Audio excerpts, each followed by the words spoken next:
예, 안녕하십니까. 오늘은 쉬어가는 페이지로 한약 이야기에 대해서 조금 한번 해보겠습니다. 과연 우리가 한약이라 그럴 때요, 이 한약을 쓸 때 과연 한의사들이 어떤 원칙을 가지고 또는 한약 자체를 어떤 방식으로 보고 약을 처방을 할까? 단순히 요즘 TV에서 나오는 대로 무슨 성분 이걸로 인해 가지고 한약을 골라냈지, 아니면은 예전부터 써왔던 방식들, 소위 말해가지고 책에 적혀 있는 대로만 한의사들이 약재를 파악하는지 좀 궁금하지 않으십니까? 좀 쉬어가는 페이지로 오늘은 한약에 대해서 한번 얘기를 한번 해보도록 하겠습니다. 자, 한약. 자, 한약 얘기를 하기 전에 먼저 제일 중요한 게 있는데, 사실 어려운 얘기라서 제가 잘 얘기를 안 드리려고 그러는데, 전문적인 용어들은 제가 안 쓰려고 그러는데, 그래도 어쩔 수 없이 좀 써야 될 것 같습니다.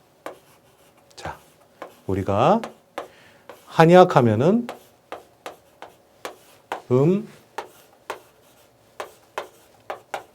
양이라는 개념이 있습니다. 자, 양할 때 음을 보시면 이게 약자인데 달이죠.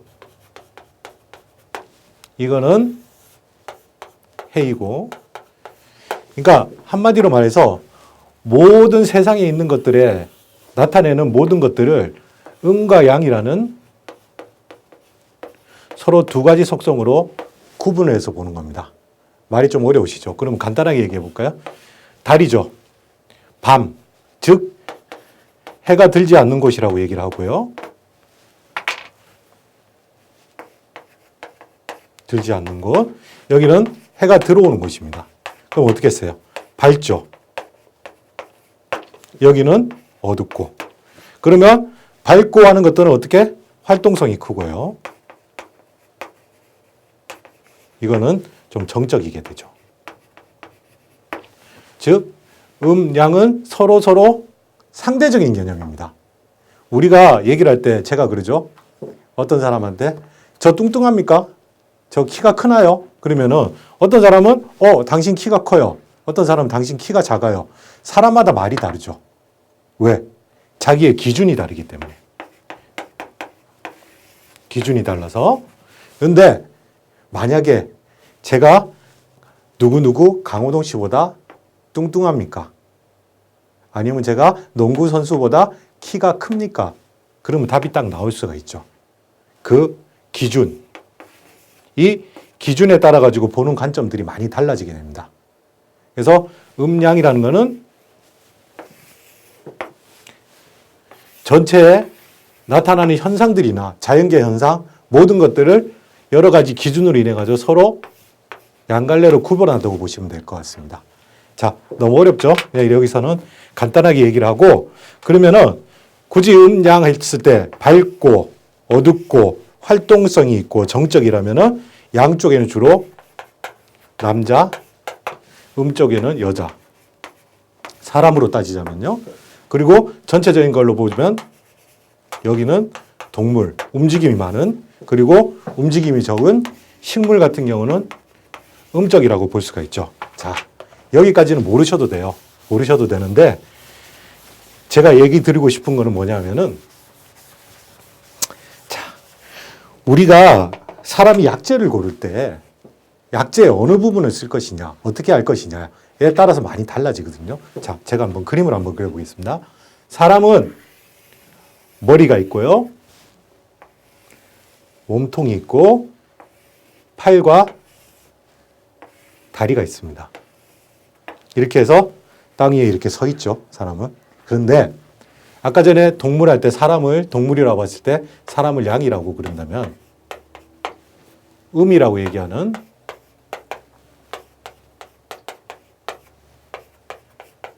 식물은 어떻게 됩니까? 이렇게 뿌리에서 줄기가 올라오고 가지가 올라오고 하게 되죠. 어떻게 됩니까? 보시면 서로 반대되는 상황이 되죠. 그러면은 사람의 머리에 해당되는 거는 여기서 뿌리에 해당되는 겁니다. 이렇게 연결이 되죠. 자, 그러면은 우리가 만약에 사람의 머리에 좋은 음식을 찾는다. 그럼 어떤 음식을 찾아야 될까요? 뿌리에 해당되는 걸 찾으면 됩니다. 왜? 서로 대가 되는 거니까.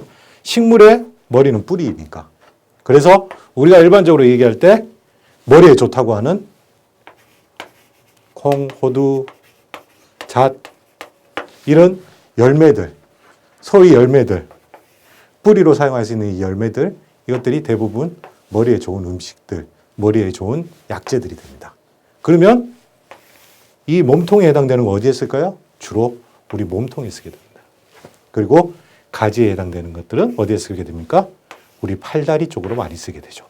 한 가지 예를 들어 드릴까요? 우리가 많이 쓰는 약재 중에서 계지라는 약재가 있습니다. 계지는 어디입니까? 이 줄기입니다. 지자. 그래서 이 계지는 어디에 써요? 사람의 손발이 순환이 잘 안 된다든가 손발이 차다든가 이럴 때 쓰게 되지, 이게 머리 쪽에 약을 쓴다? 이런 경우보다는 주로 팔다리 쪽에 순환을 많이 높여주는 쪽으로 쓰게 됩니다. 무슨 얘기인지 아시겠죠? 자, 그 다음 우리가 얘기하는 기넥신이라는 약을 들어보셨을 거예요. 기넥신. 기넥신이 어디에서 추출하는 겁니까? 은행나무에서 추출하죠. 근데 이 은행나무 어디서 추출을 할까요? 기넥신이 뭡니까? 손끝 발끝에 피 잘 가게 하고 순환 잘 가게 해주는 약이잖아요. 그래서 기넥신은 이 손끝에 발끝에 잘 가는 잎사귀에 은행 잎을 가지고 만들게 됩니다. 물론 모든 약재라든가 모든 음식들이 이렇게 되지는 않습니다. 근데 우리가 모르는 약재, 처음에 우리가 한의사들도 모든 약을 다 먹어보고 그리고 그 약재가 어디에 쓰는지 아플 때 100가지 약재를 다 써본 건 아니잖아요. 근데 이 약재를 구별하는 방법, 그중에서 가장 간단한 방법 중에 하나는 이렇게 서로 부위를 가지고 우리의 사람의 머리에 해당된다면 식물의 뿌리에 해당되는 거고, 사람의 몸통에 해당된다면 식물의 몸통에 해당되는 거고, 우리 몸의 팔다리 같으면 줄기에 해당되는 이런 약재들을 가지고 우리가 좀 쓰게 됩니다. 예를 들자면은 이 뿌리라는 거 있죠. 뿌리라는 건 어떻습니까? 우리가 얘기한다면 이 뿌리에서 모든 것들이 자라나기 때문에 생식의 능력이 있습니다. 결국 뭐죠? 우리 사람이 얘기하는 생식의 능력이면 소위 말하는 정력계통이라고 얘기를 할 수 있어요. 그래서 여러분들이 잘 아는 토사자, 파고지. 자, 이게 뭐냐면은 토사자는 이 약을 먹으면은, 이 음식을 먹으면은 토끼가 너무 흥분을 해가지고 토끼를 묶어 놓아야 된다 해서 토사자라고 그러고요. 파고지 같은 경우는 어떻게? 이걸 먹고 나면은 소변 줄기가 창호지를 뚫는다 해서 파고지라고 그러거든요. 근데 이것들도 다 열매입니다. 그래서 일종의 열매들은 머리 쪽에 쓰는 약들도 있지만은 생식 능력, 소위 뿌리라는 거는 생식 능력에서 생명이 태어나는 곳이기 때문에 생식 능력을 가진 소위 말해서 정력에 좋다는 약들이 굉장히 많습니다.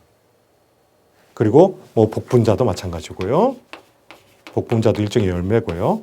그런데 다 이런 것들이 쓸 수 있느냐? 그렇지는 않죠.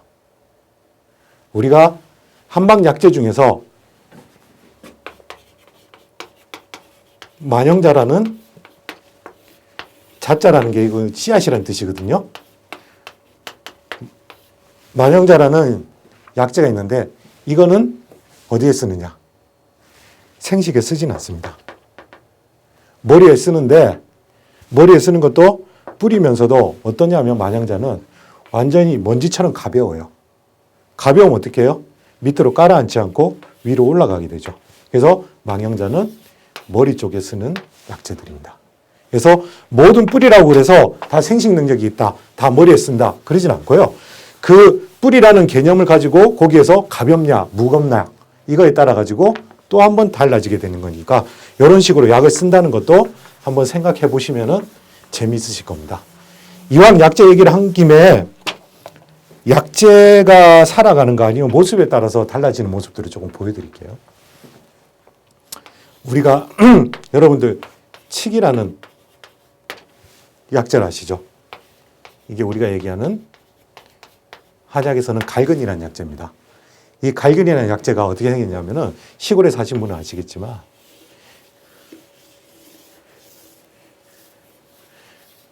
땅이 한없이 깊게 들어갑니다. 심하면은 우리가 손으로 뽑아낼 수는 없고요. 포크레인으로 뽑아낼 정도로 심하게 들어가 있어요. 그러면 이 약재는 어디에다 쓸까요?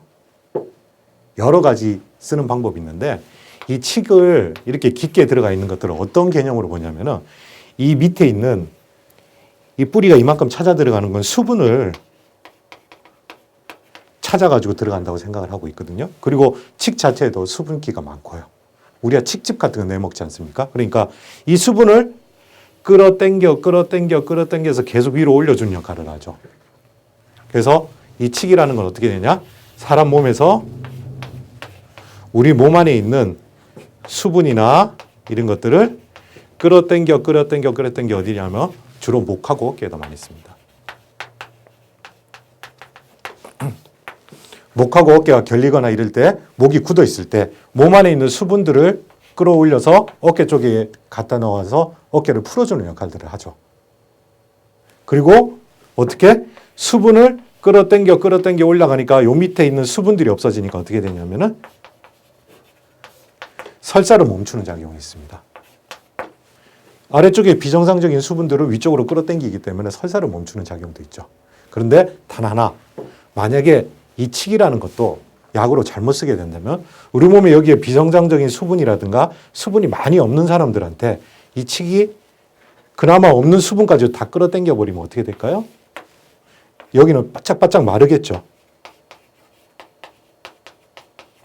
그래서 칡을 먹고 가끔 가다가 우리가 얘기하는 남성들 발기가 잘 안 된다든지 아니면은 굳이 발기가 안 되는 것 정도는 아니더라도 약간의 이제 성적인 느낌 자체가 떨어지는 경우도 가끔, 정말 가끔 얘기를 하는 경우도 있습니다. 환자분들 중에서. 그러니까 이 칡이라는 것들은 이 모양 가지고 되는 거죠. 그런데 여기서 칡하고 비슷한 걸 제가 하나 얘기를 드릴게요. 칡하고 가장 비슷한 게 생긴 것 중에서 어떤 게 있냐면은 여러분들 삼계탕에 들어가는 황기 아시죠? 황기. 황기도요. 길게 돼 있습니다. 근데 황기는 이 칡하고 어떻게 다르게 보냐면 황기는 굉장히 얇아요. 그리고 색깔이 굉장히 노랗습니다. 노랗다는 느낌이에요. 같은 약재더라도 같이 땅속을 깊게 파고 들어가더라도. 그러면은 이거는 얇으니까 이 끝에서 우리가 이렇게 얘기하시면 돼요. 얇은 빨대 있죠? 얇은 빨대를 가지고 여기서 이렇게 끌어당기려면 얼마나 우리가 힘을 많이 줘야지 이게 올라오겠습니까? 맞죠? 우리가 당길 때 당기는 게 아니고 엄청 힘을 줘야지만 이 좁은 빨대로 조금씩 올라올 거 아닙니까? 그러니까 황기는 이 끌어당기는 힘이 강하다 해가지고 기운을 보충하는 쪽으로 생각을 하고 있죠. 똑같이 긴 건데도 이거는 넓고 굵으니까 수분을 빨아당기기에 더 유리하고 이거는 그 좁은 데서 위까지 잡아 당겨야 되니까 이 기운을 보충한다는데 쓰는 데가 더 많고요. 그리고 이 노랗다는 얘기는 약간 노루끼리 하거든요. 이런 거는 노랗다는 게 우리 한방 쪽에서는 위장에 해당됩니다. 위장의 색깔이거든요. 그래서 위장에 도움이 되는 약재입니다.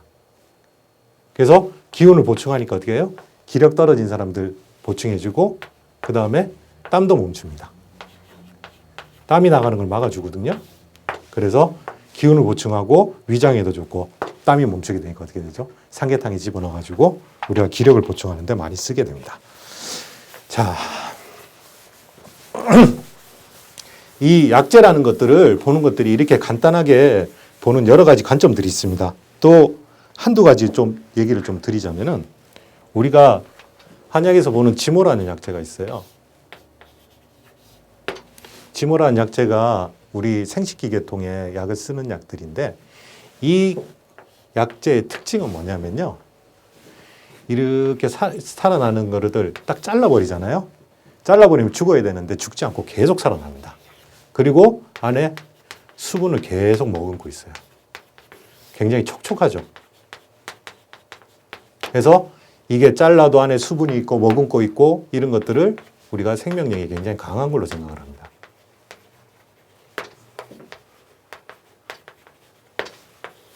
그래서 우리가 생명력이 강한 이런 걸 가지고 우리가 생식기계통에 약을 쓰게 되고요. 수분이 많고 물기가 굉장히 많죠. 그래서 아래쪽 생식기계통이 우리가 얘기하면은 생식기계통의 진액이라 그래야 되고 어떨 때는 뭐 정액이라고도 얘기를 할 수가 있는데 이런 것들이 부족한 사람들한테 쓸 수 있는 겁니다. 수분이니까.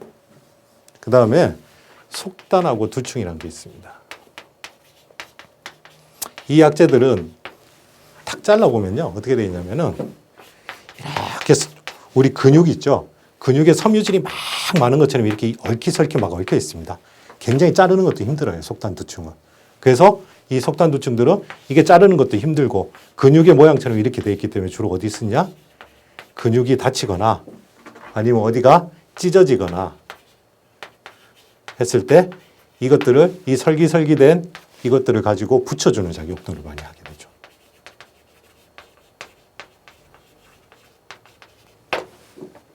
이거는 소위 말해가지고 우리가 이 생명력들 잘랐을 때 안에 수분을 가지고 있는 걸 가지고 그거를 응용해서 약으로 쓰기도 하고요. 속단두충 같은 경우는 생긴 모습으로 됩니다. 예를 들면 종료피라는 약재가 있어요. 이 약재는 어떻게 되어 있냐면은 잔뿌리가 엄청나게 많이 되어 있습니다. 자, 이렇게 잔뿌리가 많이 되어 있는 걸 어느 쪽으로 응용을 했냐? 우리 몸의 혈관들이 모세혈관들이 우리 몸에 막 퍼져 있지 않습니까? 그래서 이런 모습하고 가장 비슷하게 해서 이 종료피는 우리 몸의 혈관의 순환을 도와주는 작용을 해요. 그리고 또 막 이렇게 되어 있는 것들이 뭐하고 닮았냐? 마치 머리카락하고 많이 닮았죠. 그래서 머리카락, 소위 말해서 탈모라든가 이런 경우에 종료피를 써서 치료를 하고 있습니다. 물론 제가 말씀드리는 것들은 단편적인 것들입니다. 과연 이거 하나만 가지고 그 약을 쓰지는 않았을 겁니다. 근데 우리가 약재를 처음 봤을 때, 우리가 새로운 약재를 봤을 때 모든 약재를 다 테스트 해볼 수가 없는 그 옛날에는 이러한 것들을 기준으로 삼아서 약을 투여해보고 그리고 맞다. 이렇게 해보니까 이 약재들이 효과가 있겠다. 그리고 요즘은 이런 식으로 잘 안 하겠죠, 한의사들은 이 약재들이 있으면 이 약재들을 직접 성분을 분석을 하고 과연 사람에게 문제가 있느냐, 그 다음에 용량이 어느 정도 써야 되느냐 이런 것들을 가지고 다 체크를 해보게 됩니다. 그러니까 이런 것들이 있다는 걸 좀 생각을 하시고 오늘 받으시면 좀 괜찮을 것 같습니다.